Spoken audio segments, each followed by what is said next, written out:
Disney is in a no-win situation when it comes to pricing and crowds. I'm going to explain it up next.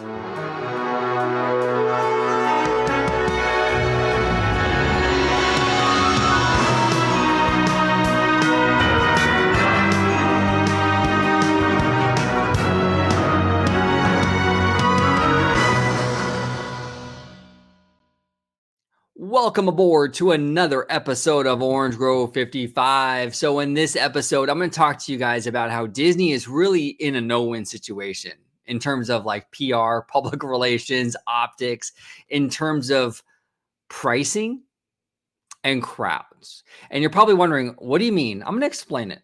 And a lot of you might disagree with me, but I really don't see a way out of this. I really don't. A lot of people today are complaining about the price hikes that were just announced for the Disneyland Resort. Okay, it's too expensive. It's too expensive. We've all heard it before, okay? Here's the problem, though, with this dilemma. The Disneyland Resort has a very high demand. You have to mitigate that demand somehow, whether that be through some kind of barrier of entry, whether that be through reservations, which, again, fans don't like that either. But it has to be through either a reservation system, whether it be through higher prices or something. There needs to be some sort of mitigating factor to control the demand, okay?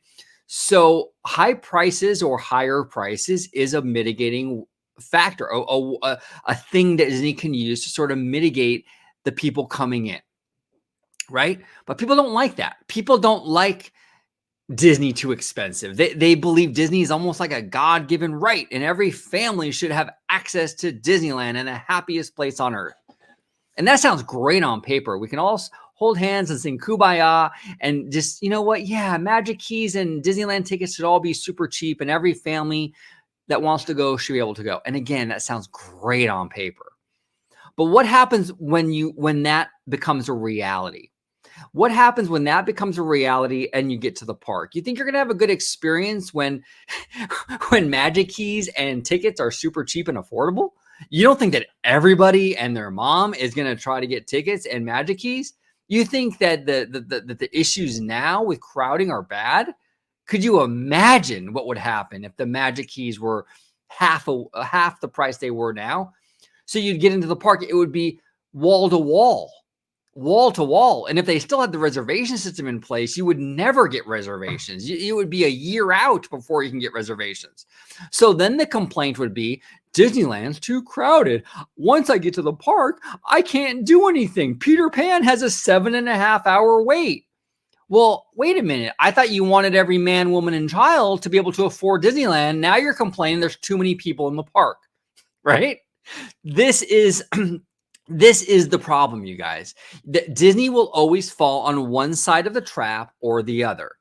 They raise prices, they add reservations to mitigate the control, the demand for people coming into the park, and people jump on them as keeping families out of the park, pricing families out. They open the floodgates and cheapen the tickets and cheapen the Magic Keys, and then people complain once they're in the park that every ride has like a 6 hour wait and they can't even move. It's too crowded. So it's either going to be too pricey, too many reservations are the reservation system isn't working, or it's affordable, but once I get into the park, it's too crowded. There is no winning to this situation. I'm telling you. And I know a lot of people in the comments are going to say, well, just, you know what? How about you just get rid of the Magic Key monthly payment program. That'll fix everything. That'll surely lower the demand for the Magic Key. And yes, it will. But you still have the headline PR mess with that. Because then the headline on all these websites will be Disney prices out low-income families by eliminating the monthly pass program. So that's another PR mess that they'd have to go through if they were to eliminate the monthly pass, the monthly payment plan, is they would look very, very insensitive towards families that they can't make an upfront payment, right? Then the headlines would be that they're ignoring families, lower income families, and that they're not sensitive to the needs of people that can't afford $1,400 up front.